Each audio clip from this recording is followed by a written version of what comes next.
In the sweltering heat of a late June afternoon, the sun beat mercilessly down on the quiet streets of Sunvale Heights.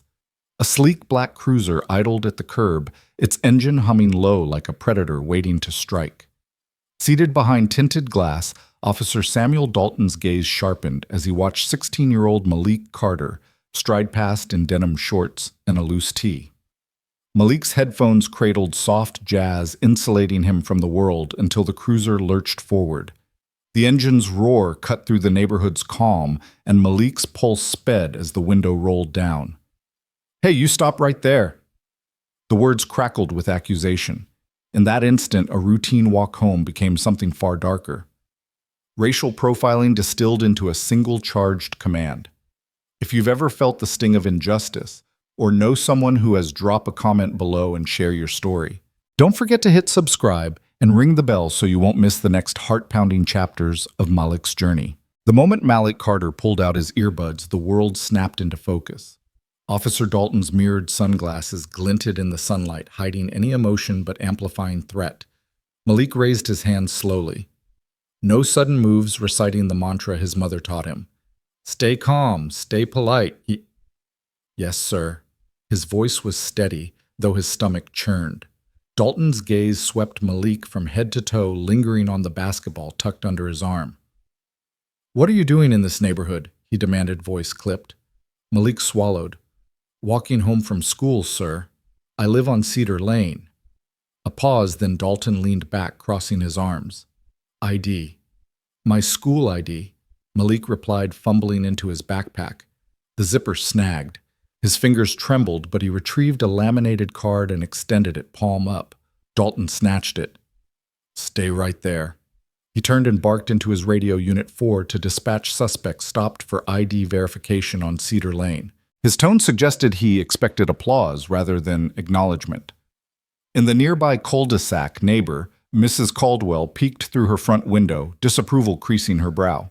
Across the street, the corner store's neon sign buzzed, and Mr. Hudson watched from behind the counter, unreadable expression on his face. Malik wondered if they'd remembered to water their flowers this afternoon, or if they'd forgotten he was even allowed to walk down the street. Dalton studied the ID, squinting. "You live 3 blocks that way," he said, nodding toward a row of identical pastel-painted houses. "Parents' home." "My mom's working second shift. Dad's deployed, sir." Dalton's eyebrows cocked. "Your dad's in the military?" "Yes, Special Forces, sir." A harsh laugh burst from Dalton's chest. "Special Forces? That's rich. You some kind of jungle hero now." He threw the ID onto the passenger seat. "Empty your bag." Malik glanced around. Cars had slowed drivers craning their necks. A few onlookers whispered, phones raised. He knelt and unzipped carefully, pulling out textbooks, algebra. English. Lit a notebook scribbled with basketball drills. A water bottle and a pair of worn sneakers nestled at the bottom. No weapons, no contraband. Dalton stepped forward, chest puffed out. "What's in the box?" He sneered, eyes fixed on Malik's backpack. "It's just my stuff. School things." Malik kept his tone level, refusing to let panic bleed into his words. The officer rolled his eyes. "I don't believe you." "Where exactly do you live, 1742 Cedar Lane?" Malik replied. He spelled each number deliberately. "I can show you on a map." Dalton's lips curled. "Show me your hands." He moved so fast Malik barely registered the command before his fingers lifted to display empty palms. "Keep your hands where I can see them." One hand hovered near Malik's holster, no belt, no weapon. A backpack strap. Malik focused on breathing in, out, in. He replayed his dad's lessons, control your reaction. Don't give them a reason. The hush deepened.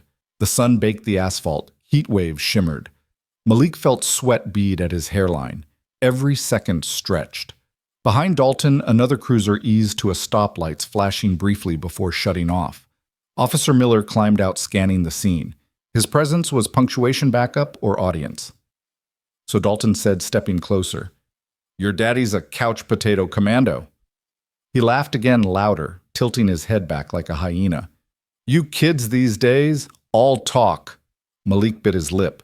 He would not react. He would not grant Dalton the satisfaction of seeing him rattle. "Sir, I'm just heading home." "What about trouble?" "You bring any trouble today?" Dalton's voice dropped menace, lurking in every syllable. "No, sir," Malik whispered. Dalton bristled.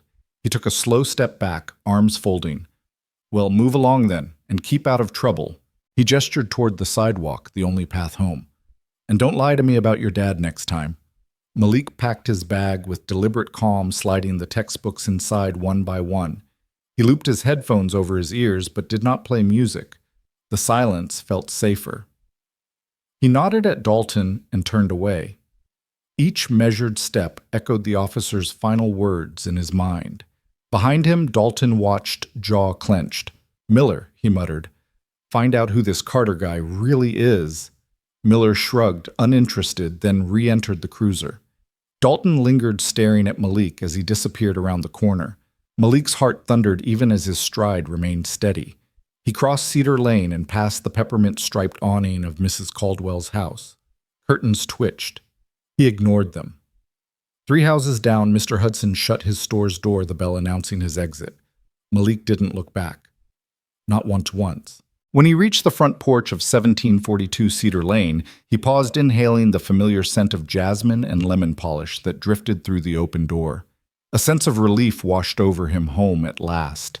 But he knew the day's events would linger, a reminder of how quickly suspicion could turn a sunny afternoon into a crucible of prejudice.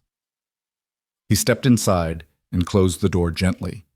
The heat and tension fell away, replaced by the muted hum of family life. Yet even within the safety of his home, Malik sensed that the world outside had shifted. The simple act of walking home had become proof that in Sunvale Heights, innocence meant little and skin color meant everything. Dalton prowled around Malik like a wolf, sizing up its prey, each step deliberate and slow. The midday sun glinted off the polished badge pinned to his chest, but there was no warmth in his eyes, only something cold and calculating. Malik forced himself to stand tall, chin up, breathing steady. He could feel the officer's gaze burning into him, measuring the distance between suspicion and accusation. "Where you headed?" Dalton barked, voice clipped, echoing off the quiet houses. Malik swallowed, forcing calm into his words. "Home, sir," he said, pointing down the street where pastel-colored porches glowed in the sunlight. His shoes scuffed the pavement. It was the same route he'd walked 1,000 times, but today it felt foreign beneath his feet. A slow, cruel grin spread across Dalton's lips. "Your folks around." He leaned in, voice dropping to a taunting whisper. Malik's heart hammered.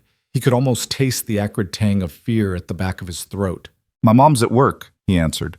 "My dad's deployed special forces." He braced himself, waiting for the officer's reaction. Dalton threw back his head and laughed, a deep, jarring sound that rolled down the block like thunder. His uniform rippled with the force of his amusement. "Special forces." "Huh. Real cute kid." His words rang out sharp as gunfire. "You some kind of Rambo in training." Laughter bubbled up from his chest and spilled into the quiet suburban air. From behind a broad oak, Sofia Rivera stood hidden, her phone leveled, capturing every humiliating second. She had followed Malik from class, an unspoken promise to stand by him if things ever got rough. Now, despite the shock, she kept her hand steady. The camera lens bore witness as Dalton's mockery ricocheted off neatly trimmed hedges and invaded closed windows. Malik's pulse pounded in his ears. Heat seeped under his collar. He pressed his palms flat against his backpack straps, grounding himself. He would not feed Dalton's show. He had learned long ago that anger was a weapon others could turn against you. So he met Dalton's gaze and held it, a silent dare. "You think that's funny?" Dalton sneered, stepping so close that Malik could smell the stale coffee clinging to his uniform. "You think your daddy's some Hollywood hero? Must be nice having a man in uniform to protect your pretty little life." Pretty little life. Malik's jaw clenched. To Dalton, he was nothing more than a prop and exhibit in a private prejudiced museum, but he squared his shoulders. "He protects people," he said quietly, voice low but firm. "He keeps people safe." Dalton's laughter cut him off. "Keeps people safe, huh?" He mimicked the words, each syllable coded in scorn. A few neighbors had paused outside curtains half open, heads cocked like perplexed birds. A man watering his lawn watched from a distance, eyebrows raised. No one intervened. Their silence hung heavy, draping Malik in isolation. Behind Malik, the second cruiser's door clicked closed. Officer Miller emerged blinking against the sun. He glanced at Dalton, then at Malik, indecision flickering in his eyes. Sophia shifted, camera still rolling, as she weighed whether to step from her hiding spot. She stayed rooted, forcing herself to record every moment for evidence. "Empty your bag," Dalton ordered, stepping back as if granting liberal mercy. His words felt like the crack of a whip. Malik knelt, unzipped his backpack, and pulled out textbooks one by one, algebra, literature, chemistry. A worn basketball shoe peeked out, along with a water bottle. No threats, no weapons, nothing but the tools of an ordinary teenager. Dalton leaned in, watching each item as if expecting contraband hidden between notebook pages. When Malik finished, he barely looked at the strewn contents. "Good," the officer said, voice flat. "Now tell me again, where do you live? 1742 Cedar Lane." Malik replied, tiredness creeping into his words. He spelled the numbers carefully. His throat felt raw. He watched Dalton's lips curl into a sneer. "Parents' home." The question asked so casually felt like an accusation. "My mom comes back tonight. My dad's overseas." Malik veered his gaze down the street, fingering the frayed strap of his backpack. His mind raced. He thought of his father's last letter, the one that reminded him to stay calm under pressure, to meet injustice with dignity. Dalton chuckled. "Dad's overseas, bet. He's too busy playing soldier to visit his own son." "You ever see him? Does he even know how to be a father?" The jibe hit Malik hard, stinging with insinuation. A flush of shame rose in his cheeks, but he refused to flinch. Instead, he said quietly, "He loves his family." At that moment, Sophia stepped forward, phone still raised. "Officer Dalton?" She called out, voice clear and unwavering. "I have a recording of everything you've done." Her words sliced through the tension, sharp and unrepentant. Dalton's head snapped toward her. For a heartbeat, the world seemed to pause. Malik felt hope flicker. Others must have recordings too, neighbors with doorbell cameras, drivers with dash cams. Maybe this time someone would see the truth. Maybe this time accountability would arrive. Dalton's face darkened. He strode to Sophia, towering over her slight frame. "You mind your own business, kid," he snarled, "or you'll find out how much trouble you can get into." He reached out, hand twitching toward her phone. She held it higher, unblinking. A bead of sweat traced down her temple. "Back off," Malik said, stepping between them. The world narrowed to the three of them, boy, girl, and man in uniform. Malik's voice rang out, startling even himself. "You're harassing me. You have no right to threaten her." Dalton paused, knuckles white as he gripped his holster. For the first time, his facade cracked. The mocking grin faltered. Something in Malik's steady stare chipped at his aggression. He looked from Malik to Sophia, then spat. "That's enough." His tone brooked no argument. With brusque movement, Dalton shoved Malik's textbooks back into the bag, slammed the zipper shut, and tossed his school ID onto the sidewalk. "Move on," he said, voice low but lethal. "And keep your lies to yourself." Malik hesitated, heart pounding. Then he gathered his belongings with trembling hands and turned away. Sophia slipped alongside him, frame still monitoring the scene. Together they walked toward the shade of cedar trees lining the block. Dalton watched them go, fists clenched, while Sophia captured his retreat on film. His patrol car sat waiting, engine idling like a caged beast. A few cars passed slowly, drivers glancing at Dalton with curiosity, perhaps unease. But none stopped. None spoke. Back in her hiding spot, Sophia exhaled and tucked her phone away. "Are you okay?" she asked Malik in a hushed voice, thick with concern. "Yeah," Malik whispered, though his voice cracked. He swallowed. "Thanks for that." He shook his head, trying to clear the spinning in his thoughts. "I didn't expect you to record. I didn't expect him to be that cruel," she said. Her tone was fierce, protective. "We have to do something with this." Malik nodded, the weight of the afternoon settling on his shoulders. They walked the last block in silence, the sun dipping lower shadows stretching across manicured lawns. When they reached Malik's porch, he paused on the top step. Thank you, he said again, turning to her. I'll figure out what to do next. Sophia offered a small, resolute smile. I'll help. Then she slipped away, melting into the neighborhood like a wisp of wind. Malik stood alone, the front door before him a barrier between the chaos outside and the safety within. He placed a hand on the cool brass knob and took a deep breath, tasting relief and lingering dread. Inside, the familiar scent of jasmine candles and lemon polish greeted him. The soft hum of the ceiling fan wove a tapestry of normalcy, but Malik knew things had changed. He set his backpack down and sank onto the couch, head resting against the cushion. His heart still raced. He thought of his father, distant, composed, unbreakable. If Special Forces officers could endure war zones half a world away, certainly Malik could weather a few hours of harassment. But as he replayed Dalton's taunts, traces of shame crept in. The words "pretty little life" echoed in his mind, a reminder of how little control he had over perceptions cast by others. Malik closed his eyes, picturing his dad's face, calm eyes, metal with purpose. He could almost hear his father's voice. Hold your dignity, son. Your reactions are your own. He opened his eyes and reached for his phone. A dozen missed calls from his mom, no texts yet from Sophia. He scrolled to her number. His thumb hovered.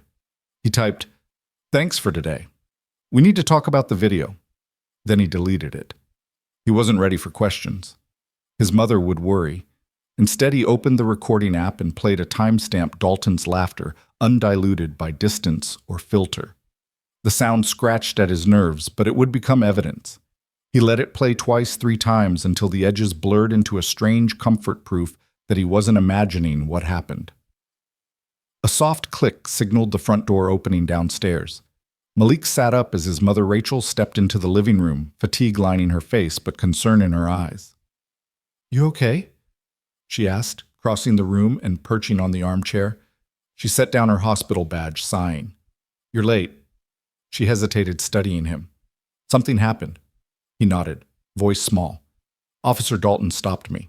He recounted the encounter, each word a careful placement, each pause a delicate acknowledgement of how deeply it hurt. Rachel's jaw tightened. She reached out, brushing a loose curl from his forehead. "I'm so sorry," she whispered, voice breaking. "I hate that this happened to you." Malik pressed his palms into his knees. "I recorded it," he said. "Sophia recorded it." He pulled out his phone and showed her the saved file. Rachel's eyes widened as she watched Dalton's mockery. "We'll go to the station," she promised, voice firm now. "We'll file a complaint." Malik shook his head, exhaustion pulling at him. "I don't know if I'm ready for that." He looked away, feeling raw. "I just want to be home." She studied him for a long moment, then nodded. "Okay." She stood and moved to turn off the ceiling fan, plunging the room into a gentler lull. "Rest, baby. We'll talk more tomorrow." He nodded, grateful for her understanding. She kissed his forehead and left the room, closing the door softly behind her. Alone again, Malik leaned back against the couch, cradling his phone like a talisman. The screen glowed with Dalton's laughter and threats. It was a fragment of his one afternoon, a moment when a teenager's right to walk home unmolested collided with racial bias and unchecked authority. He closed his eyes and let the quiet of his home wash over him, knowing that tomorrow would bring decisions he wasn't sure he could make. But for now, he was safe inside, and that he reminded himself was worth holding on to. The front door clicked shut behind Malik, and the rush of afternoon heat gave way to the cool hush of the Carter living room. Lavender polish lingered in the air, mixing with the gentle flicker of jasmine candles that sat atop the coffee table, their wicks dancing in a silent benediction. Rachel Carter, still in her crisp hospital scrubs, peeled off her ID badge and set it next to a stack of unopened bills. She sank into the armchair opposite Malik, her posture tight with concern. "What happened?" she asked, voice low but insistent. Her amber eyes, usually warm and reassuring, had hardened into watchful alertness. Malik sighed, the memory of Dalton's jeers welling up in his chest. He recounted the entire encounter, the cruiser idling like a shark, the officer's cold stare, the mocking laughter when he'd mentioned his father's Special Forces unit. Rachel's jaw clenched. She reached across the table and folded her hands' nails, whitening against her palms. "You know what he's capable of," she said quietly. "You have to keep your mouth shut about your father's unit," Malik's gaze drifted to the empty frame on the mantelpiece, its glass glinting in the soft lamplight, but devoid of the photograph that should have been there. "Mom," he said, voice catching, "why no pictures of Dad in uniform?" Rachel's shoulders tensed. She let out a sharp breath and rested her forehead against her knuckles. "Some secrets can't be shared," she whispered, tone both tender and unyielding. "Your father's work isn't for public eyes. It's for our safety, his safety." He nodded slowly, though the weight of the unspoken hung heavy between them. He remembered how his father, Victor Carter, had taught him to endure injustice with dignity, but never to reveal more than necessary. The lessons of silence and strength were etched into every fiber of Malik's being. A sudden buzz jolted Malik from his thoughts. He glanced down at his phone, the screen lighting up with a message notification. He hesitated, thumb hovering above the display, uncertain whether to show his mother. Finally, he set the phone face down on the table. Rachel looked up. "Everything okay?" He forced a small smile. "It's just Sophia. She recorded everything. She wants to help." Rachel's expression shifted, pride mingled with fear. "I'm glad she's on our side. But be careful about what you share. You two need to think this through." Malik met her gaze. "I know. I'm not going to post anything yet." She nodded, satisfied for the moment. Rachel stood and retrieved a pitcher of iced tea from the kitchen counter, filling 2 glasses. The ice cubes chimed softly as they tumbled against the glass walls. They sat in silence, the distant hum of traffic filtering through the windows. The Carter home felt like a sanctuary, yet every creak of the floorboards reminded Malik that the world outside was still dangerous. He sipped his tea, sweetness and cool relief washing over him. "Your father called earlier," Rachel said after a moment. "He checked in before his last operation." Malik set his glass down. Despite the distance, his father's voice was a constant presence, a calm anchor in the storm. "What did he say?" Malik asked. "She says he reminded me to tell you to stay safe, to trust your instincts," Rachel replied, tracing condensation circles on the table. "He worries about what's happening here." Malik swallowed. "He's halfway across the world, and he can't protect me from guys like Dalton." Rachel reached across and took his hand. Her grip was firm, reassuring. "He taught you well. You know how to handle yourself." His chest tightened. "He taught me to face injustice with dignity, but dignity doesn't stop bullets or badged men with grudges." She studied him, eyes glistening. "I know. But your father always said your reactions are yours alone. No one can take your character from you." Malik looked down, absorbing the gravity in her tone. He wanted to nod, to believe it with every fiber of his being, but the sting of Dalton's laughter still echoed. "What about the complaint?" he asked softly. "Should we go to the station?" Rachel hesitated. "I've drafted a statement, but the station might push back, claim there's not enough evidence. We need more than just your word." He glanced at his phone again, the screen dark, waiting. Sophia's recording, a video file that could expose Dalton's misconduct but also ignite retaliation. "You're right," he said. "We need proof." They sat there, the ticking of the wall clock marking seconds that felt both slow and urgent.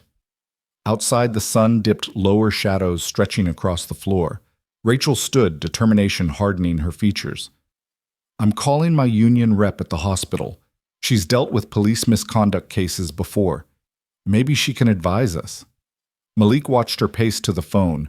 Every step resonated with purpose. He admired her bravery and wondered if he could summon the same. She returned after a few minutes, phone still clutched in her hand. "They want a copy of the video," she said, "but they also recommend we wait for a formal inquiry request from the precinct." Malik frowned. "So we just hold on?"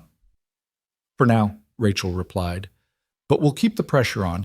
I'll arrange a meeting with the city's civilian oversight board, see if they'll review the case." He nodded. "Okay."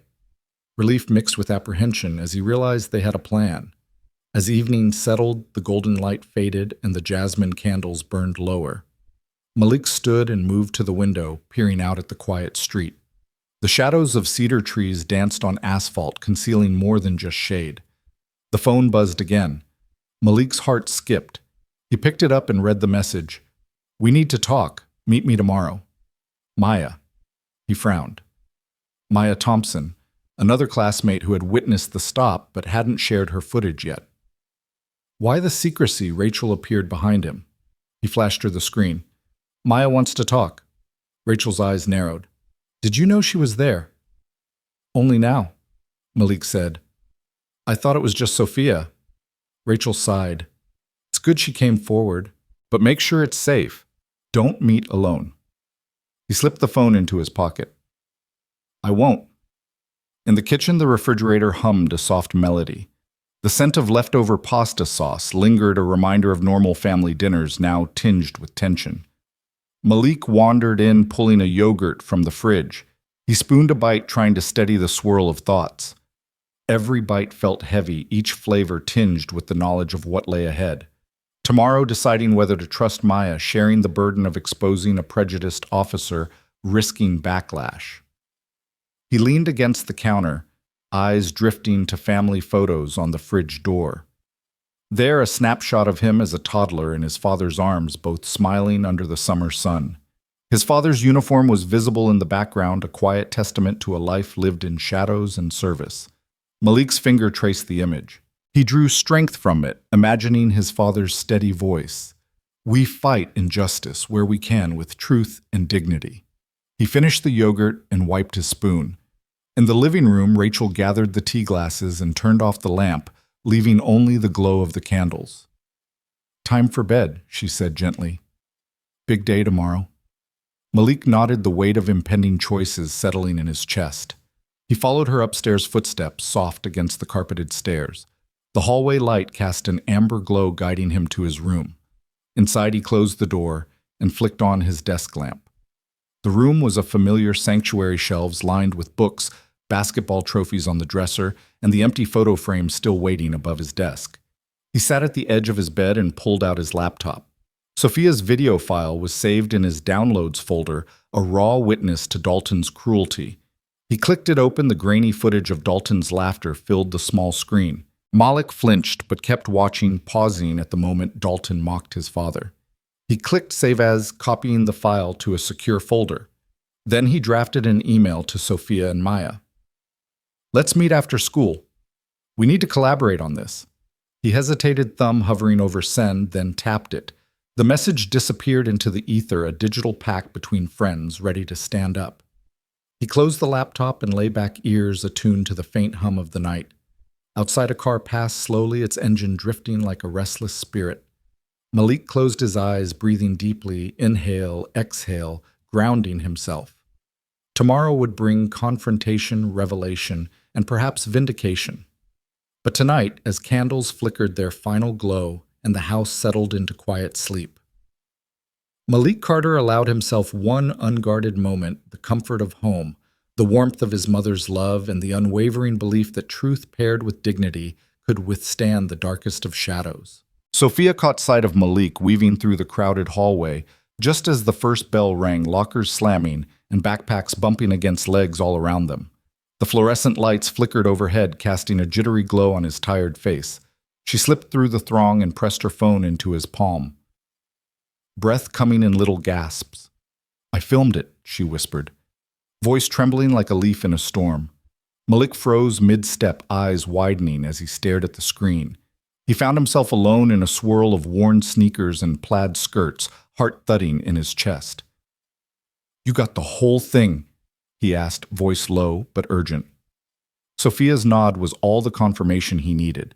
She glanced over her shoulder. Teachers and students were already filing into classrooms, oblivious.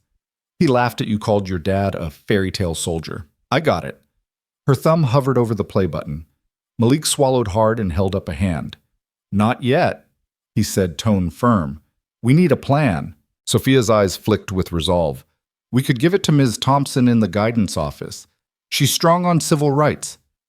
She might know what to do. Malik remembered how Ms. Thompson had spoken at assembly about standing up to bullying.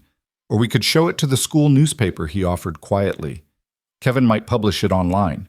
He watched Sophia's expression shift, excitement mingled with worry. Maybe both, she said at last. But we need to be careful. If Dalton gets wind that we're gathering evidence, he'll clamp down. Malik nodded, the weight of her words settling over him like a cloak. He slipped the phone into his pocket and squared his shoulders. Let's meet at lunch, he said.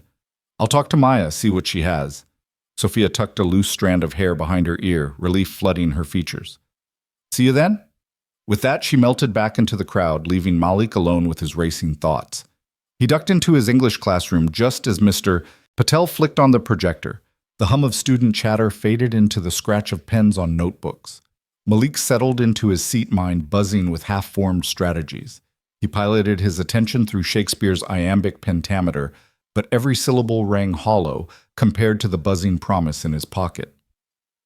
Meanwhile, 3 miles away, Officer Samuel Dalton was in full predator mode. The heat-hazed streets of Sunvale Heights lay quiet under the morning sun, but inside Dalton's cruiser, tension crackled like static on a radio. He drove slowly, windows down, scanning each address with hawk-eyed precision. Every porch, every front step was an opportunity for information neighbors who might gossip, cameras he could exploit. He pulled up before a low-slung home with roses blooming along the walkway and rapped on the door. An elderly woman, Mrs. Caldwell, answered with a cautious smile. Her powdered hair and soft cardigan contrasted sharply with Dalton's stiff uniform. "Good morning, ma'am," he said, voice smooth as oil. "Officer Dalton, Oakvale Heights PD. Mind if I ask a few questions about the Carter family?" Mrs. Caldwell's smile faltered. "The boy's been polite when he helps me carry groceries, but I'd hardly say I know his father's business. His wife works at the hospital, nice lady." Dalton's gaze flicked down to her garden cameras. "Anything they've installed recently? Ring doorbells? Motion sensors?" She wrinkled her brow. "Oh, we all got those security things after the break-ins last year. I couldn't tell you whose belongs to whom." She shifted on her feet. "Why do you ask?" Dalton's lips tightened. "Just following up on a report." "Thanks for your time." He forced politeness, but inside frustration roiled. Every vague answer only deepened the mystery Victor Carter's life had left, as few traces as smoke on the wind. Back at the station, he stormed into the records room, ignoring the sideways glances from dispatchers. The fluorescent buzz felt oppressive as he cracked his knuckles and sat at the terminal. He typed Victor Carter into the secure database and watched the screen populate with entries until it hit him with a block of redacted warnings stamped, "Classified clearance required." Dalton's jaw clenched so tightly, the muscles bulged in his cheeks. He hit refresh. The same result stared back at him, nothing but black bars. "How many secrets can one man have?" he muttered, voice laced with rage. Around him, the hum of keyboards and the drone of police scanners seemed to mock him. Dalton refused to back down. He riffled through files, property records, marriage licenses, birth certificates, anything that bore Carter's name. Everything was normal. Everything was blank where the truth should have been. He printed what little he could, stapling sheets together, forming a makeshift dossier. The copier whirred in protest as pages emerged blank in sections. Undeterred, Dalton scribbled notes in the margin. "Check again. Find clearance. Subpoena if necessary."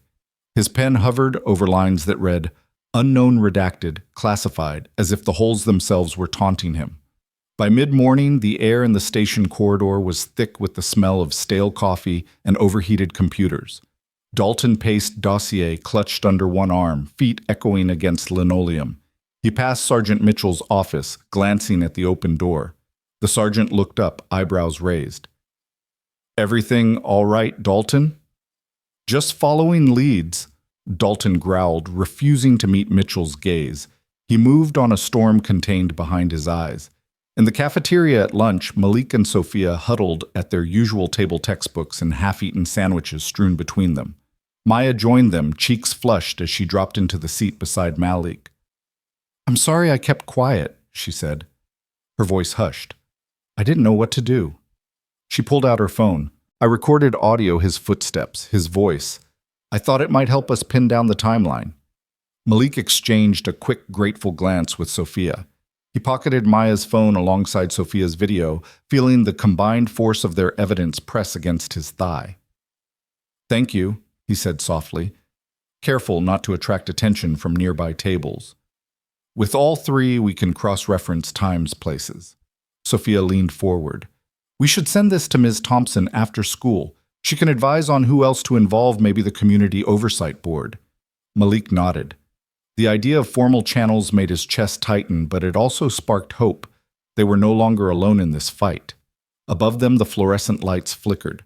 A murmur rippled through the cafeteria as students turned to look at the entrance. Malik's gaze followed theirs. Dalton strode in badge-gleaming eyes, sweeping the room like a hunter spotting prey. He didn't approach the table, he didn't need to. His presence was accusation enough. Malik's heart thumped. He caught Sophia's eye and saw her color drain slightly. She closed her laptop with a click. Maya stifled a gasp, pressing her phone deeper into her pocket. Dalton paused by the serving line, scanning faces. His lips twitched at the corner. Was it recognition or eagerness for confrontation? The moment stretched taut. Then Dalton moved on, choosing a table near the back. He sat posture-rigid eyes, never leaving the students lining up for pizza. Malik exhaled, tension draining as the officer's back remained turned. They returned to hushed planning, crafting messages, mapping out how to protect their phones, where to meet after school. The cafeteria's din rose around them, voices and laughter mingling with the churn of trays. Malik felt a surge of solidarity. He wasn't just a single boy against a prejudiced officer. He was part of a team woven from courage and conviction. Meanwhile, Dalton flipped through his dossier at his station desk, comparing details against the dispatch logs. Each redacted line fueled his obsession. He tapped a finger against the desk. Classified clearance required. He needed clearance some way, somehow. He scanned old email chains looking for contacts in military intelligence. He found one, a retired lieutenant who owed him a favor. Without hesitation, Dalton dialed the number on his personal phone, voice crackling with barely concealed urgency. "I need access to Victor Carter's military file," he said, words clipped. "Confidential. I'm told it's restricted. I'll pay." On the other end, the retired lieutenant paused. "Bradley, you know you're playing with fire. Well, once you open that door, you'll find things you can't unsee." Dalton's voice hardened. "I need the truth. I'll handle the fallout." As the call connected him to shadows deeper than any suburban bias, Malik, Sophia, and Maya wrapped up their strategy session. They packed away evidence, hearts pounding with both fear and purpose. The day ahead brimmed with uncertainty. A teacher's office, a school newspaper, a civilian board. They would navigate these channels armed with truth captured on tiny screens. And somewhere in the quiet hum of classified servers and covert favors, Officer Dalton set plans of his own in motion. Plans that would bring him closer to the truth, hiding behind night-cloaked Sunvale Heights, in a hush that felt almost sacred, the street lamps casting pale halos over the lawns. Officer Samuel Dalton's boots sank into dew-damp grass as he slipped through the sliver of moonlit yard behind the Carter residence. His heart throbbed with the electric buzz of forbidden action, every rule he had pledged to uphold, now an obstacle to his obsession. He crouched beside the garden shed, skimming his flashlight over the warped wood until he found the lock. The silver padlock glinted. Its rusted teeth mocked him as he drew out his picks, hands steady despite the adrenaline coursing through him. Inside, the scrape of metal on metal sounded deafening in the night stillness. The lock surrendered, tumbling to the floor with a hollow clang that echoed like a verdict.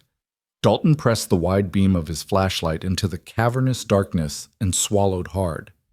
He stepped inside, blood humming in his ears, and trained the light on a dented metal box tucked in a shadowed corner. He knelt and ran a hand over its cold surface, fingertips tracing the dents and scratches, evidence of history of journeys and conflicts. His breath caught as he pried at the latch. When the lid creaked open, Dalton's flashlight revealed a trove of secrets, crisp bundles of foreign currency. Stacked unevenly, a small leather-bound notebook filled with spidery shorthand and ciphered code, and beneath them, a faded photograph. He pulled it free, holding it at arm's length so that the moonlight could burnish its details. There, standing in desert camouflage against shimmering sand, was Victor Carter himself, face half-shadowed eyes, sharp and unflinching. No insignia marked his chest, no name tag glinted on his uniform. Just a ghost-like soldier staring back at Dalton with unflinching resolve. Dalton's breath hitched. The photograph felt alive in his hands, as if the desert wind had carried its grit into his very fingertips. He studied the angles of Carter's jaw, the set of his shoulders. Every line spoke of discipline, of battles fought in places no one else could name. For a moment, Dalton wondered what it must feel like to stare danger in the face and emerge unbowed. The thought unsettled him, prickling his skin. He rifled through the notebooks, flipping pages of shorthand that blurred in his panic-swollen vision. Foreign word snatches of phrases sketched a landscape of covert operations.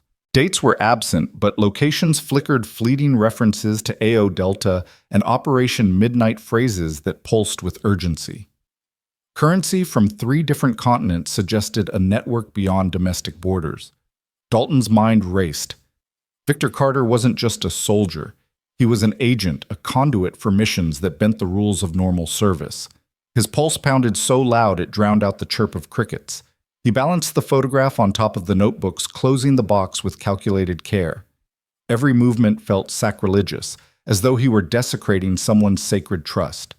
But he convinced himself it was necessary, that the safety of Sunvale Heights might depend on it. He pocketed the photo, then slid the box into the shadows and fastened the latch. The lock clicked into place, sealing its contents away from unintended discovery.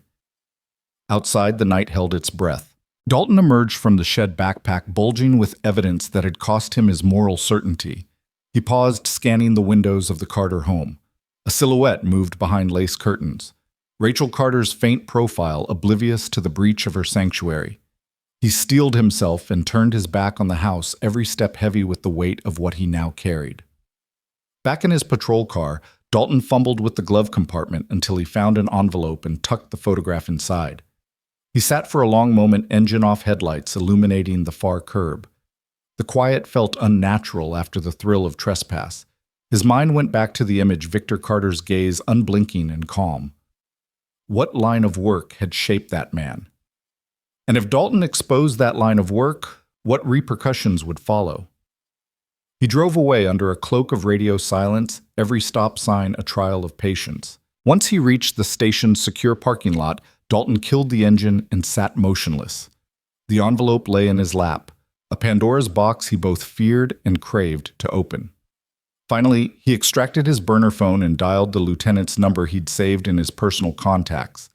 The line crackled, then connected. Bradley. The lieutenant's voice came low, cautious. "It's late." "It can't wait," Dalton said, voice tight. He pressed the photo against the phone's speaker for a moment, then pocketed it again. "I got it. Photograph notebooks, foreign cash. I need those clearance codes." Silence.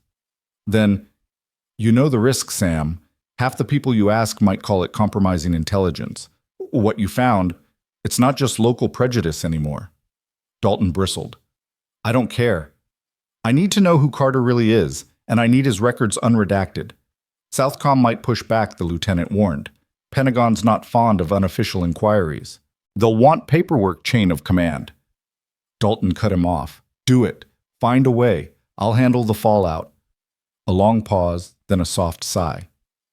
"You're playing with fire. But if you insist, I'll see what I can do. Don't blow your cover." The line clicked dead. Dalton sat in the dark car, thumb tracing the edge of the envelope. Layers of secrecy swirled inside him, shadows hidden behind his badge secrets locked in a soldier's photograph. He realized he was no longer just a cop pursuing routine leads. He was chasing a phantom in the night, tangled in webs that stretched far beyond his precinct. When his own personal coping mechanism, coffee, failed to settle his nerves, Dalton slipped out of his uniform jacket. He draped it over the passenger seat and headed inside, the station dossier in hand. In the dim light of the records room, he spread out printed dispatch logs, camera footage, timestamps, and the faded photograph. He traced finger across the images, aligning the timeline. Jalin's walk home, the mocking stop, his mother's reports, the shed break-in. Each piece reinforced his picture of Victor Carter as someone more than a father in uniform, someone embedded in a deeper war. Later, as the station emptied and custodial lights clicked off, Dalton remained eyes rimmed with exhaustion. He double-checked the metal box's hiding spot in his mind, even though he'd sealed it again. The photograph lay beneath layers of paper like a lodestone, pulling his every thought back to the desert sands and a soldier's steely stare. He finally shuffled out at dawn, fingers twisting the envelope closed. Outside, the sky flared with the first hints of sunrise, pink and gold bleeding across rooftops. Dalton paused at his car, staring at the horizon. The world seemed suddenly small, fragile as glass. He inhaled slowly, as if it might steady him. Inside the Carter home, Malik slept lightly, dreams still haunted by Dalton's laughter. Rachel paced the quiet house, reviewing her notes for the Civilian Oversight Board meeting. Sophia and Maya prepared their evidence at kitchen tables, phones charging for the day ahead. In each bedroom, a sense of uneasy vigilance settled. None knew what Dalton's midnight raid might mean, nor the questions he planned to force into the light. By the time Dalton crept back behind his own front door, the city was waking to a new day, a day that would bring confrontations no one could predict. He removed his boots and uniform, laying them carefully over the edge of a recliner as though discarding an old skin. Underneath, he remained the same man, consumed by suspicion and a singular quest for truth. He slid into bed, the photograph's weight tucked into his jacket pocket on the floor. As he drifted toward uneasy sleep, one thought circled his mind. Victor Carter was more than a rumor, more than a pawn in a game of prejudice. He was a ghost operative living among them, and now Dalton knew provoking that ghost might unleash forces beyond any man's control. At first light, Rachel Carter's heels clicked against the polished linoleum of the Oakvale Heights Police Department lobby, each step a declaration of purpose. The smell of stale coffee and cleaning solution hung thick in the air as she approached the front desk phone, trembling in her hand. She pressed play on the video. Dalton's gloved hands probing her garden shed's lock, the camera's timestamp flicking across the screen. Sergeant Mitchell, seated behind a mahogany desk, looked up from his paperwork. His expression shifted from courteous detachment to sharp alarm as the footage played in his palm. "I recognize that shed," he murmured, eyes darting to a nameplate, Paul Mitchell, 20-year veteran. He straightened, voice low but urgent. "Ma'am, we'll investigate this right away." He keyed his radio mic. "Dispatch secure surveillance logs on Cedar Lane shed. Internal affairs on standby." Rachel exhaled relief, mingling with lingering apprehension. She folded her arms, jaw tight. "Officer Dalton needs to be removed from duty immediately. He violated my property and my family's privacy." Mitchell nodded gravely. "I'll suspend him pending review. You'll receive formal notification within 24 hours. He stood and offered a curt nod of reassurance. "Thank you for bringing this forward." Behind him, the station's fluorescent lights hummed with renewed urgency as officers pivoted to action. Word of the complaint rippled through the department, especially fast. By mid-morning, a copy of Rachel's statement and the shed footage were hashed out in whispered corridors, passed from desk to desk like a covert dossier. Lieutenant Garza stormed into Dalton's bullpen, face hard as slate.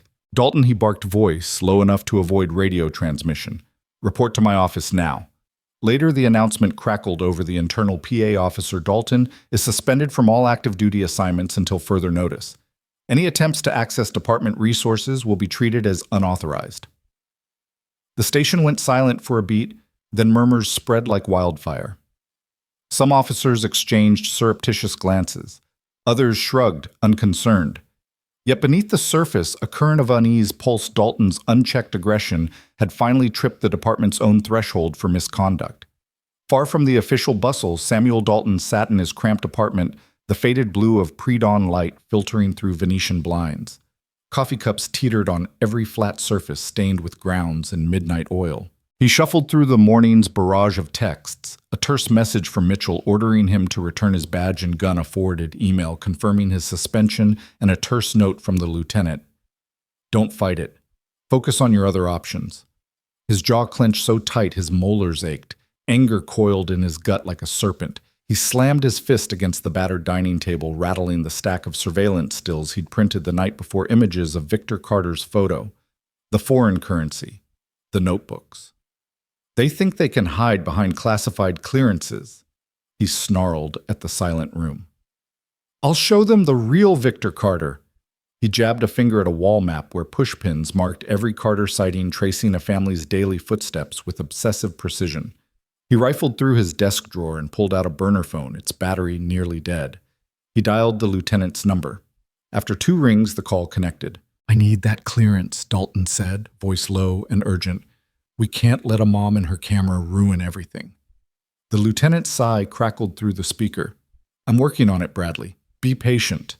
Dalton's teeth ground together. Patience isn't an option. By midday, the Carter household bristled with new tension. Malik, fresh from school, burst through the front door just as Rachel poured lemon water at the counter. "Mom, they're suspending him, right?" he asked, voice tight. Rachel set down her glass. Yes, they've initiated an internal review and pulled his badge. They'll want a full statement from you and Sophia.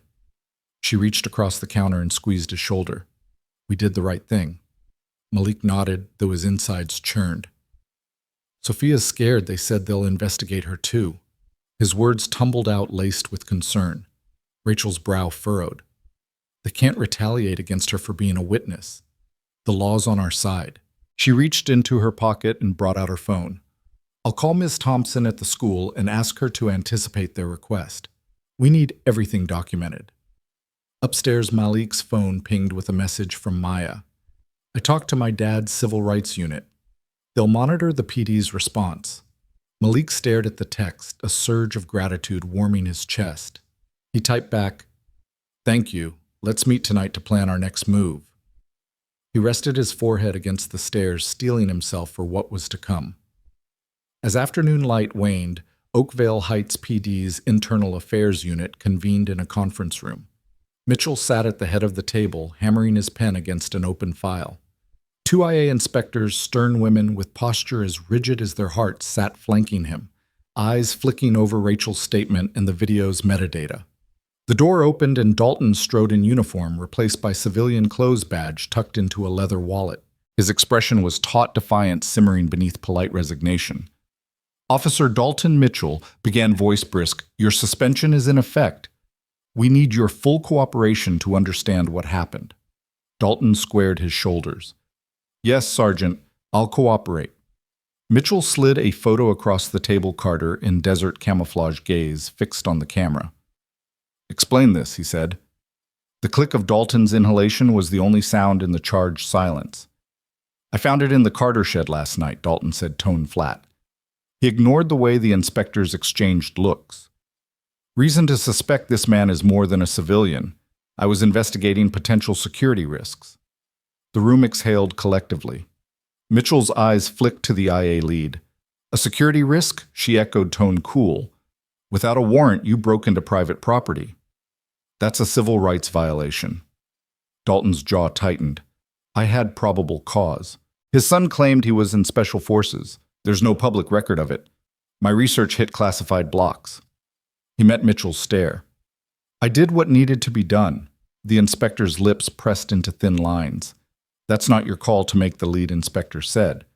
We'll determine if your action was justified under departmental policy. Mitchell nodded. Until then, your badge and firearm are to be returned. He handed a form to Dalton. Sign here. Dalton's signature came as a precise slash across the paper, his refusal evident in every stroke. He folded the form, tucked it away. I understand, he said quietly, though his eyes blazed. He stood moving for the door. I want to make something clear. I'm still investigating. This isn't over. He offered no further explanation before exiting, leaving a hush behind him. In the hall, Dalton navigated past uniformed officers, eyeing him with thinly veiled contempt. Some averted their gaze. A few muttered under their breath. He walked on shoulders squared as if the world at large hadn't just stripped him of authority. Back at the Carter home, dusk settled like a gentle promise. Rachel and Malik gathered around the kitchen table, laptops open, and evidence folders spread before them. Sophia arrived on cue, breathless from her sprint over the neighborhood sidewalks. She set her phone on speaker and played the surveillance footage one more time. This time paused on Dalton's gloved hand gripping the shed lock. Maya appeared a moment later carrying a stack of printed emails from her father's attorney colleagues, guidance on how to handle a wrongful search complaint. They talked late into the evening, voices hushed but determined.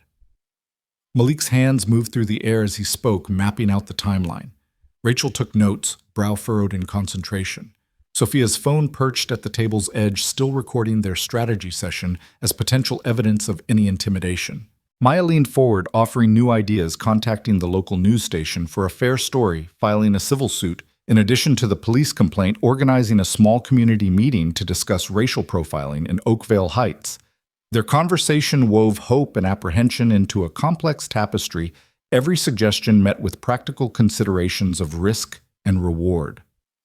The night deepened, and streetlights flickered through kitchen windows, shadows dancing across each determined face. They were no longer alone against Dalton's crusade. They stood as a united front of witnesses, family, and allies. Meanwhile, in a seedy motel on the outskirts of town, Dalton checked in under an alias. He set the photograph of Victor Carter on the bedside table, spreading out the notebooks and currency beneath its gaze. He poured himself a stiff drink, the amber liquid catching the bedside lamp's golden glow. He traced the edges of the photo with a trembling finger, admiring Carter's unyielding expression. "You think you can hide," he muttered, voice low and rough. "But I'll expose you." He dialed his burner phone again, contacting the lieutenant for updates. Each ring echoed the swell of his obsession. In the dim hotel room, the flicker of neon through the curtains illuminated Dalton's hardened profile, an officer cast adrift on a tempest of his own making, driven by the conviction that the truth he sought justified any means to obtain it. As the clock on the nightstand ticked toward midnight, Dalton sat surrounded by contraband truths and official reprimands, feeling closer than ever to unmasking the ghost-like Victor Carter. Yet, deep down, a chill crept along his spine, the sense that, like a shadow stirred by moonlight, he had awakened something vast and inscrutable, a force that no badge or classified clearance could fully control. Malik Carter bounced the ball against cracked asphalt as dawn's pale light washed over the neighborhood court. His breath came in steady rhythm, 1-2, 1-2, matching the dribble that echoed off chain-link fences and nearby brick walls. Friends laughed and jabbered around him, Andre calling for a crossover, Jasmine teasing him about missing layups. The scent of fresh-cut grass from the adjacent field mingled with the faint aroma of diesel from passing school buses. For a moment it felt like any ordinary morning. Then without warning, the rumble of engines sliced through the calm. 2 police cruisers rolled in side by side, lights off, but engines growling like predators stalking prey. Malik looked up mid-dribble, heart stuttering. He recognized the cars before he saw the man stepping out of the second cruiser in plainclothes Officer Samuel Dalton badge, concealed beneath an unzipped windbreaker. Malik Carter Dalton called, voice crisp and merciless. His hand hovered at his hip. "Step away from the ball." Confusion rippled through the players. Andre frowned. "What's he doing here?" Jasmine muttered. Malik set the ball down, shoulders tensing as he wiped sweat from his brow. "Sir," he asked, voice wary. "What's going on?" Dalton's eyes were cold pinpoints. "You're under arrest for obstruction of justice," he barked. In one swift motion, he snapped metal cuffs onto Malik's wrists, the click of steel louder than any dribble. Malik gasped, arms pinioned behind him. "Obstruction." He echoed, disbelief scorching his cheeks. "I've done nothing." A murmur swelled among the teens. "He's crazy," Andre shouted. Jasmine's phone whipped up Sophia's camera, already streaming live. "Hey everyone, this is Malik Carter being arrested." Her voice wavered but stayed steady. Malik's chest tightened as he glanced at Sophia, eyes wide with silent support. Dalton ignored the protests. "Come on," he ordered, hauling Malik toward the cruiser. Malik stumbled, friends reaching out. "Let go of him," Andre yelled, shoving a hand toward Dalton's shoulder. Jasmine stepped forward, phone thrust high. "Stop it, you're hurting him." Dalton pressed the tip of his elbow into Malik's ribs, forcing him to lean forward. "Stay out of this," he snarled, eyes flicking to the live stream on Sophia's screen. "Everyone else back off, or you'll be next." The teens froze, mouths agape, as Malik was guided into the cruiser's back seat. Sophia kept filming, capturing the cruelty of Dalton's smirk as he slammed the doors shut. Malik pressed his face against the tinted glass eyes, searching for allies, for anyone who'd challenged this blatant abuse of power. The neighborhood had gathered, now parents on porches, a dog barking behind a fence, old men in rocking chairs staring wide-eyed. Dalton slid into the driver's seat and turned to Sophia's phone out the window. "You better delete that footage," he warned, voice low but venomous, "or you'll be charged for impeding an investigation." His hand reached out to snatch the device through the open window, but Sophia backed away, phone held tight. "You can't do that," she retorted, voice trembling yet defiant. "It's my right." Dalton's jaw worked. For a heartbeat, Malik thought he might use force again, but instead the officer slammed the door and revved the engine. The two cruisers peeled away tires, spinning gravel and dust, leaving a whirlwind of confusion in their wake. Silence settled over the court for a breath. Then Jasmine clacked out a text, fanning it toward Andre. "Call Maya. Now!" Andre yanked out his phone, fingers flying. "She's got our backs," he said, voice raw. They clustered together, huddled in the half-circle of chain link, watching the cruisers vanish down Cedar Lane.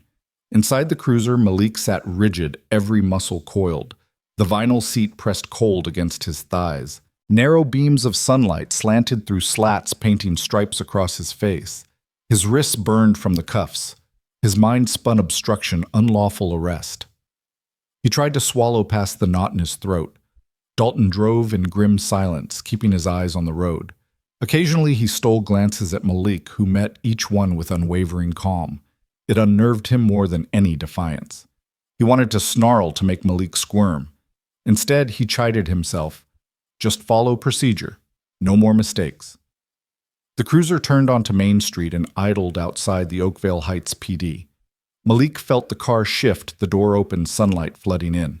He stepped onto the pavement, shaken but upright, wrists still bound. A small crowd waited Sophia with her phone. Maya sprinting breathless from around the corner, Rachel Carter bursting from her car as the engine died. Mom Malik called, voice catching. Rachel flew toward him, eyes blazing. She yanked on the cuffs, chest heaving. "Let him go," she demanded of Dalton, voice low but fierce. "On what charge?" she shouted as officers spilled into the lot drawn by the scene. Dalton straightened. "Obstruction of justice," he replied, eyes flicking past Rachel to the gathering crowd. He interfered with an official investigation. He gestured to his pocket where a stack of notes from his midnight raid lay. "This boy has been spreading lies about his father." Rachel's face flushed righteous anger. "You kidnapped my son at a public court without a warrant, without cause. You assaulted him."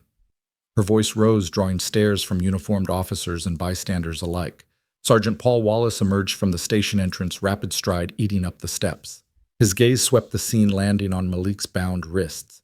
His jaw clenched. "Dalton," he barked, "you are suspended. Release him." The crisp authority in Wallace's tone cut through Dalton's protest like a scalpel. But Sir Dalton started, eyes darting to Rachel. This boy Wallace held up a hand. "Enough. Place him under protective custody, if you must, but unhand him now." Dalton glared, but the weight of his sergeant's command left him no choice. He fumbled with the cuffs, the metal clicking free, as Malik flexed sore wrists. Maya rushed forward, phone still recording, and dropped it into Rachel's hand. "I've got the whole thing live," she panted. "Everyone can see what he did." Rachel nodded at Malik, pressing the phone into her son's palms. Malik's fingers closed around it, a lifeline of evidence pulsing with truth. Wallace turned to Dalton, voice cold. "You will remain suspended pending the outcome of your internal affairs review, and you will explain yourself to the department psychologist." Dalton's face, paled lips pressed into a hard line. He met Wallace's glare for a long moment before turning away, shoulders stiff, stumbling toward the cruiser to retrieve his confiscated dossier. With Dalton's retreat, tension eased like air escaping a balloon. Rachel gathered Malik into a hug, stroking his hair as his friends closed in, Andre wrapping an arm around his shoulder, Jasmine brushing lint from his collar. Sophia clicked off her stream, exhaling with relief. "They had to let you go," she said softly. "It's all over the news." Malik's knees wobbled, but he stayed upright, inhaling the crisp spring air, scented with honeysuckle from nearby hedges. His mother steadied him, whispering, "You did the right thing. You stayed calm." He nodded. Though emotion prickled behind his eyes. Sergeant Wallace approached, nodding to Rachel. "Mrs. Carter, I apologize for Dalton's behavior," he said, tone sincere.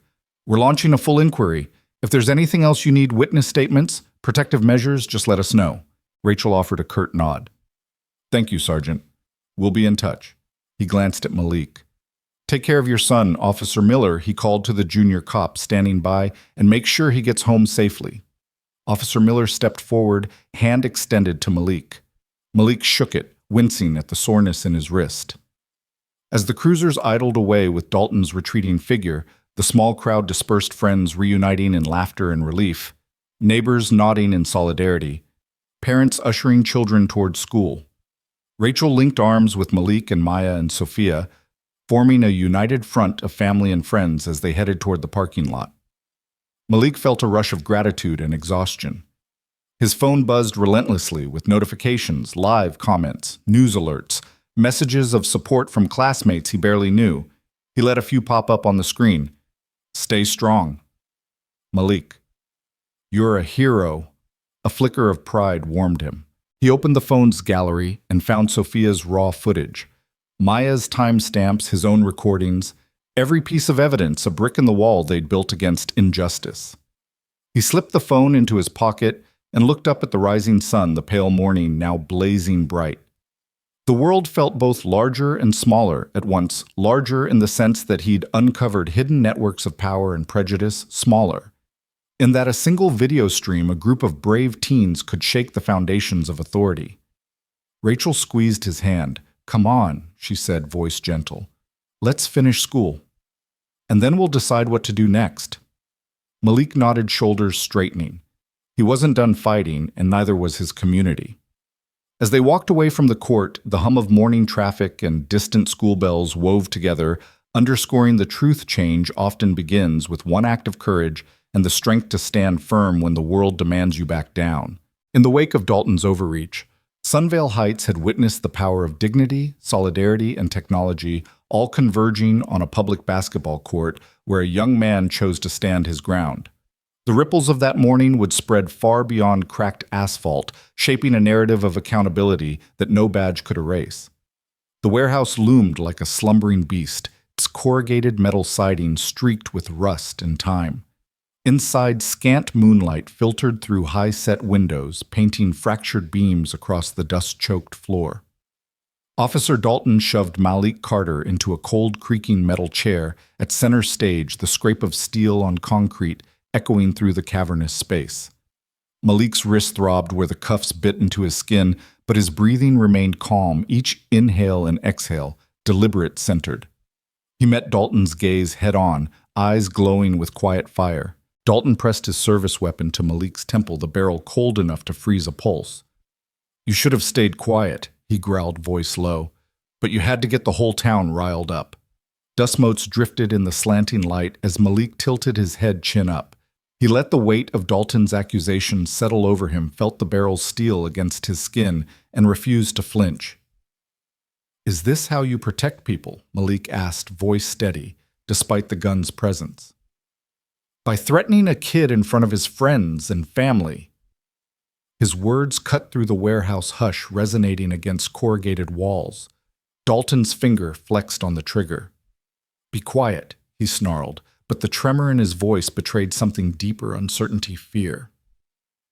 Somewhere beyond these walls, Victor Carter adjusted the headset on his desk, listening to the crackling stream of a local news broadcast. The reporter's voice trembled as she recounted the inexplicable arrest, no official charges filed.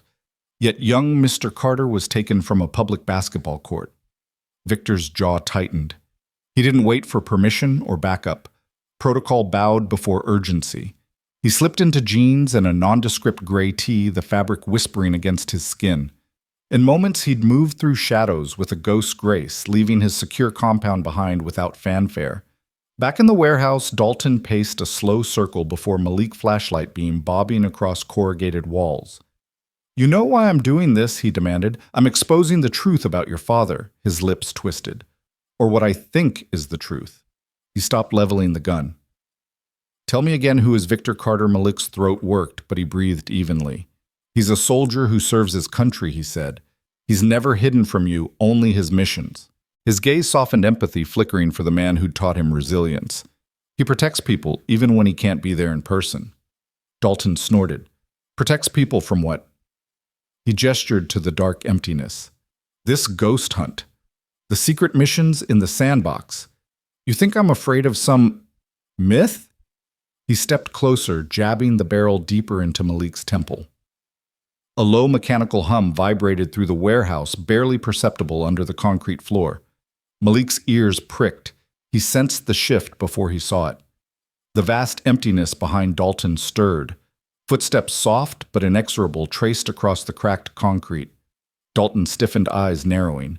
Malik tilted his head toward the door. He's here, he said quietly. Through the yawning doorway appeared a silhouette, a man of average height with a military cadet's bearing. His boots made no sound against the gravel-strewn floor, yet every footfall announced authority. The man paused in the threshold outlined by moonlight. Victor Carter. Dalton's breath caught. He tried to swallow down rising panic, leveling his weapon at this unexpected figure. "Get out of here," Dalton spat. "This doesn't concern you." Victor's voice was low resonant, carrying a calm power that seemed to still the very air. "Let him go." No flourish, no threats. Just two words that hammered in the hush. Dalton's finger twitched on the trigger. The barrel wavered. "You think you can just walk in here?" he barked. "You're suspended, no authority." He gestured wildly to the silent walls. "You lost your badge, your gun. Who are you two?" Victor advanced into the pale shaft of light, hands visible and unarmed. His gray tee clung to lean muscle. Every step was measured, deliberate. "I'm the man who will stop you," he said softly. "You've crossed a line, Bradley." His tone brooked no argument. Dalton's defiance cracked, replaced by raw fear. He pivoted, gun still raised, but his aim wavered. Through his peripheral vision, he glimpsed Malik's silhouette sliding free of the chair's cuff hinge as if drawn by an invisible thread. Malik lurched forward, flinging himself at Dalton's side, sweeping the officer's legs from under him in one fluid motion. The gun clattered to the floor. Dalton roared, sprawling against rough concrete, instinctively clinging to the weapon. Victor closed distance in 2 strides, sweeping his leg behind Dalton's to break balance, using leverage to pry the officer's hand from the grip. In a flicker of motion too swift to track, Victor disarmed him completely, spinning Dalton until he faced the exposed warehouse door. Malik staggered to his feet, wincing as the cuffs fell to the ground. Pain bloomed across his wrists, but he planted both feet firmly ready. His eyes met his father's gratitude and fierce pride mingling in that silent exchange. Victor didn't back away. He loomed there, presence like a shield, as if the pale light itself had solidified around him. Dalton crawled backward, pressing his back against the corrugated wall, chest heaving. He cleared his throat, adrenaline rasping through his words. "You think this makes you the hero?" he rasped. "I have evidence." Victor's gaze sharpened. "Your evidence isn't worth a single child's dignity," he said. His voice rose just enough to fill the warehouse. "You chose to terrorize my son. You broke the law." He nodded slightly toward the far corner. "Leave now, or the authorities will find you here." Dalton's eyes flicked between the fallen gun, the door, and Victor's unyielding stance. He scrambled to his feet, snatching his holster and badge from the floor where he'd tossed them in panic. His uniform jacket draped on a nearby crate hung limp, powerless. Without a word, he shambled for the door, head bowed. Malik watched as Dalton disappeared into the night, the warehouse swallowing his retreat. Silence bloomed in the aftermath, thick as fog. Malik rubbed his wrists, flexing sore joints. The weight of the moment pressed on him, shock relief, lingering tension. Dust motes drifted in the light around them, dancing in a brief celebration of victory. Victor stepped forward, placing a hand on Malik's shoulder. "You okay?" he asked, voice gentle. Malik nodded, words caught in his throat. He swallowed and managed, "Thanks for coming." His voice trembled with emotion. Relief and exhaustion tangled in every syllable. Victor offered a small, wry smile. "You didn't need saving," he said. "You just needed someone to remind that man of the lines he crossed." He tilted his head, eyes assessing the weapon on the floor, the overturned chair. "Let's get you home." Malik turned toward the gaping doorway where moonlight pooled on the concrete. Outside, the night air drifted in, laden with cicada hum and distant sirens, signs that the world was waking, alarms already raised. Victor led Malik to the exit, father and son moving together, shoulders almost touching. At the threshold, Malik paused, glancing back as if fearing another ambush. The warehouse stood silent witness to the ordeal, its shadows now emptied of menace. He stepped outside into the night, breathing deep the cool air. Victor fell in beside him, protective arm settling around Malik's shoulder. As they crossed the gravel toward parked cars and waiting allies, Sophia's anxious face illuminated by her phone's glow, Maya's wide-eyed relief, Malik understood something profound. The system could fail him. A single officer's bias could threaten him. But the bond between father and son, the solidarity of friends, and the courage to stand unwavering in the face of darkness would always prevail. Behind them, the warehouse receded into shadow, its secret sealed away once more. But Malik carried a different secret now, the knowledge that even in the loneliest fight, you are never truly alone. And as Victor guided him toward the waiting vehicles, Malik's resolve crystallized. He would continue to speak truth to power, uphold dignity under fire, and honor the legacy his father embodied. Quiet strength, unshakable courage, and the unwavering belief that justice, though sometimes delayed, would always find its way into the light. The fluorescent lights hummed overhead as late afternoon sun filtered through tall windows, casting long, slanted beams across the rows of folding chairs. Sunvale Heights Town Hall was packed beyond capacity. Every seat occupied aisles lined with standing citizens, children perched on laps, elders leaning on canes, all drawn here by the promise of a conversation they'd waited decades to have. A low murmur rippled through the crowd, anticipation crackling like static in the air. On the small stage, a simple wooden podium bore a single microphone and a pitcher of water. Victor Carter stepped forward, smoothing the crease in his slacks and adjusting the cuff of his crisp white shirt. His presence was calm authority, incarnate, neither theatrical nor distant, but a humble strength that commanded attention without demanding it. He tapped the microphone once, then began, voice low but clear. Thank you for coming this evening. I know your time is precious, and I know many of you have come because you felt something shift in our community, something overdue. A hush fell, broken only by the gentle tapping of notebook pages and the soft scrape of pen on paper. My family's ordeal 3 weeks ago laid bare flaws we can no longer ignore, he continued, gaze sweeping the room. Bias didn't start with a single officer's actions, but it culminated in a moment none of us can dismiss as isolated. He paused, letting the weight of that statement settle. Faces in the front rows, teachers, parents, small business owners nodded, their expressions solemn. Victor drank from the pitcher, then set the glass down.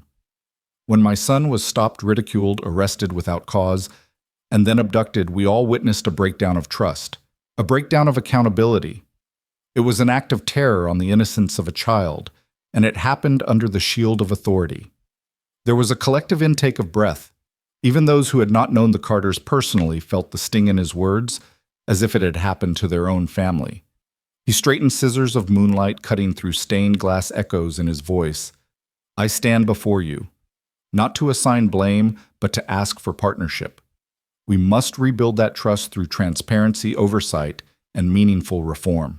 He outlined concrete steps reinstating a truly independent civilian review board with the power to subpoena officers, mandatory implicit bias and de-escalation training for every member of the Sunvale Heights Police Department, regular community police dialogues conducted in neutral venues, and the creation of a public dashboard displaying departmental complaints resolutions and disciplinary actions, anonymous where required by privacy laws but unredacted in principle. As he spoke, the crowd leaned forward. His words landed like stones in still water, sending concentric ripples of resolve outward. A woman in the second row pressed her palms together, eyes shiny. A young man nodded vigorously, biting his lip as if stifling his own applause. Victor spoke of practical timelines, a 3-month window for the review board to be seated, 6 months for initial training to roll out, a year for the dashboard to go live, and he invited volunteers to serve. Then came the moment that transformed the speech from policy outline to moral imperative. But policies alone will not heal deep wounds. We must hold each other accountable. We must speak up when we see injustice, even when it is uncomfortable. We must remember that authority unchecked can become tyranny. His voice softened. My son taught me that day what true strength looks like: quiet dignity under fire. Let us honor that lesson by ensuring no child in this town feels threatened by the uniform meant to protect them. Applause rippled through the hall, swelling into a standing ovation. Some wept openly, others cheered. Victor stepped back as the words of thanks and encouragement washed over him.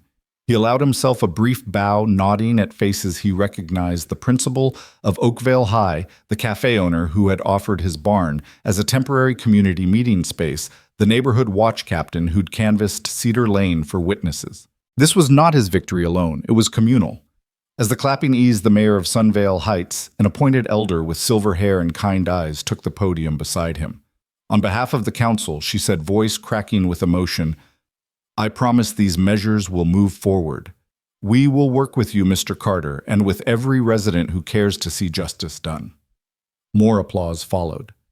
Yet at the back of the room, beneath the glare of an exit sign, a lone figure lingered in shadow. A baseball cap was pulled low, concealing much of his face. He leaned against the wall, arms crossed, watching the scene with a keen intensity.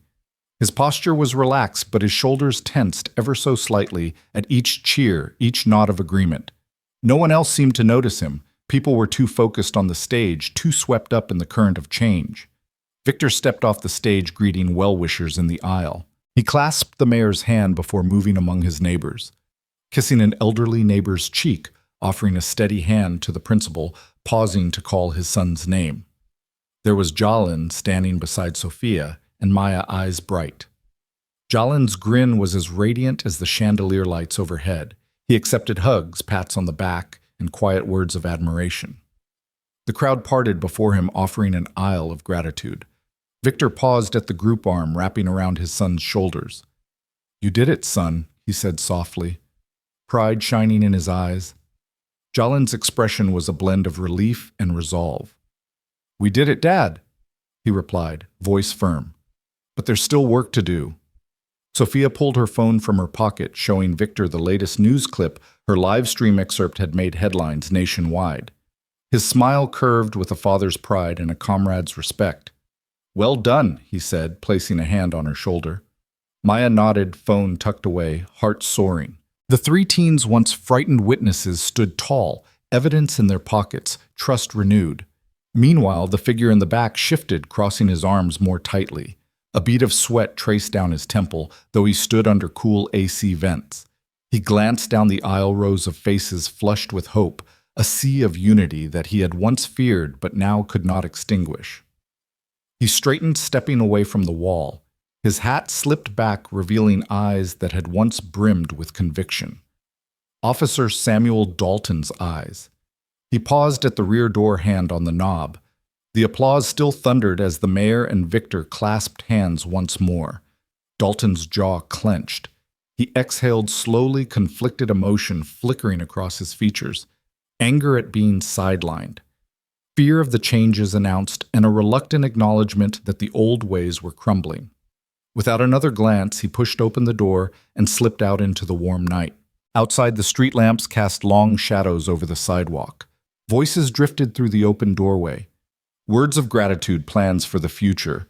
The new chorus of accountability. Dalton paused under one lamp, hat in hand, watching the filtered light dance on the pavement. Inside, Victor turned to the crowd, lifting his glass of water in a quiet salute. To accountability, he called, voice rich with promise. To justice. To our children's futures. The assembled raised their own glasses, water, soda, coffee cups, and the hall echoed with a unified cheer. Dalton watched from the threshold, a stranger in his own town. He slid the door closed behind him and melted into the night, leaving behind the glow of community and the weight of unresolved grudges. The echoes of Victor's words chased him down the sidewalk. Bias didn't start here, but we can begin to end it. Sunvale Heights was changing. And for those who embraced the light, the future gleamed with possibility. Though in the gathering darkness outside, one shadow lingered, contemplating the path ahead. Autumn arrived in Sunvale Heights on a breeze of crisp air and rustling leaves, painting the sidewalks in shades of amber and gold. The Carter family's new venture, Victor's Self-Defense and Leadership Academy, opened its doors one bright Saturday morning.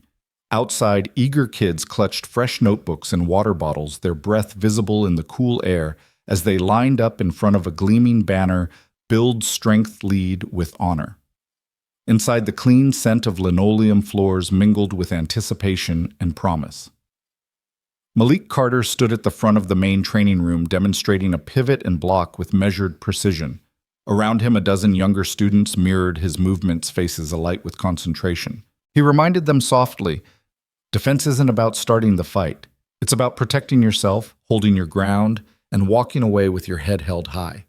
His tone, calm and friendly, carried the weight of someone who had faced real danger and emerged with dignity and tact. When a little boy stumbled, Malik crouched beside him, adjusted his stance, and encouraged him to try again. The boy's smile when he succeeded was worth more than any trophy. Through the windows, neighbors who had once crossed the street when they saw Malik from afar now paused to wave. Mrs. Caldwell, who had watched his early walks home with suspicious eyes, stood on her porch, offering a plate of cookies. Mr. Hudson, the corner store owner, walked by during a break in classes, tipping his cap and nodding in approval. Sunvale Heights was shifting. The wariness that had shadowed the Carters' every step was giving way to a cautious pride. In the adjacent conference room, Rachel Carter sat at a round table surrounded by parents and police representatives. She had organized these monthly roundtables to bridge the gap that had opened when Officer Dalton's actions nearly shattered trust. Today's agenda, reviewing new de-escalation training modules and discussing the Civilian Oversight Board's first quarterly report. Rachel guided the conversation with practiced ease, listening patiently to a young father express concern about his own kid's safety, then shifting to a sergeant delivering a summary of recent bias awareness workshops. The atmosphere was respectful, sometimes tense, but always honest. Each voice mattered. Down the hallway, Sofia Rivera sat at a folding table, laptop open. The Academy had offered her a scholarship in recognition of her live-streamed reportage, and she'd launched a small multimedia center here to train teen journalists in ethical storytelling. She reviewed footage from last month's community festival interviews with instructors, highlights of youth leadership panels, and tweaked the edits for an upcoming segment on the Academy's website. A group of aspiring reporters hovered nearby, waiting for her guidance on framing questions and choosing camera angles that honored the subject's dignity. Sophia smiled, remembering how terrified she'd felt filming Malik's arrest. Now she wielded her camera with purpose and integrity. Meanwhile, unseen by these earnest gatherings, protective eyes monitored the Carters' progress. A discreet black SUV with tinted windows parked at the edge of the Academy lot, its occupants surveying the new building's comings and goings.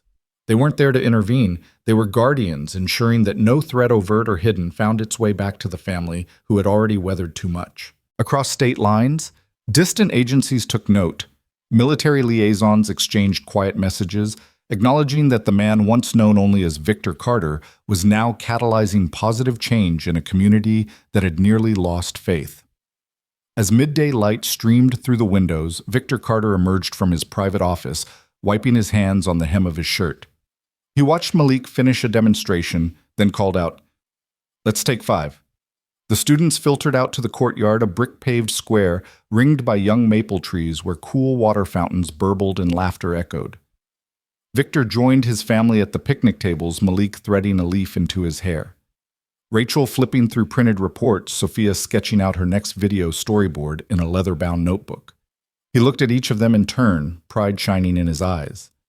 "We've come a long way," he said quietly. Rachel nodded, pushing stray locks behind her ear. "We have," she agreed. "And there's more to do, but this?" She gestured at the students outside the banners, flying, the parents milling in respectful conversation. "This is progress." A gust of wind sent a cascade of leaves skittering across the courtyard, and a stray maple leaf landed on Malik's shoulder. He plucked it off, studying its veins, then handed it to a younger student who squealed with delight. Victor chuckled, ruffling Malik's hair affectionately. "Teach him well," he teased. Malik's eyes sparkled. "It's not about how many moves you master," he told the child voice, patient and warm. "It's about knowing there's someone who has your back, someone who's already walked these halls, faced injustice, and come out stronger." The little boy nodded earnestly, clutching the leaf like a talisman. Victor caught Malik's gaze and gave him a subtle nod of approval, a silent acknowledgement that this academy had become more than a training center. It was a beacon of hope and resilience in Sunvale Heights. Evening approached, and the soft glow of sunset cast long shadows across the parking lot. Parents ushered their children to cars, instructors wiped down mats, and the hum of conversation drifted out into the cooling air. Victor gathered his family at the door. "Let's head home," he said, voice gentle. "There's a new episode of the live stream I want to watch." Rachel zipped up her jacket, Sophia slid her camera bag over her shoulder, and Malik picked up a stray basketball, with one hand balancing it as they walked toward their car. Each step felt lighter than it had in years, buoyed by community goodwill and a shared sense of purpose. As they drove home, the streets of Sunvale Heights were quiet, lit by the soft glow of street lamps. A few windows remained illuminated, hinting at late-night homework sessions or ordinary dinner conversations. The town had transformed from a place shadowed by suspicion into one where families could walk home without fear. That night after dinner, Victor stood on the front porch of 1742 Cedar Lane, looking up at the clear, star-freckled sky. The academy's lights flickered in the distance, a small beacon against the dark. He thought of the line that had once divided his private missions from his public life, how his own work had demanded secrecy, and how now transparency and community had become his greatest mission of all. Inside, Rachel tucked Malik into bed. He yawned, eyes heavy but bright. "Dad," he murmured, "I feel safe here." Rachel kissed his forehead. "You are safe," she whispered, "and you're helping make us all safer." Down the hall, Sophia's camera rested on a shelf powered down but ready. She'd reviewed the day's footage, edited highlights of kids forming journalistic teams, and scheduled tomorrow's live stream on community police relations. She closed her laptop with a soft click, pride warming her chest. "Good night, world," she whispered at the empty room, as if promising vigilance even in sleep. Outside, unseen eyes watched the Carter home agents, guardians, old allies of Victor's who had once operated in silence. They observed not out of suspicion, but protective solidarity, ensuring that the family who had risked so much to demand accountability would know they were never alone. One question, bright and unspoken, hovered in that autumn air. How far would you go to safeguard those you love? In Sunvale Heights, the answer was already unfolding in the footprints of children learning to stand tall in the steadfast determination of parents, demanding fairness in the lens of a young journalist chronicling truth. And as the leaves turned from gold to auburn and the nights grew cooler, the Carter family and their community moved forward together each day, a testament to the power of courage, compassion, and unwavering resolve.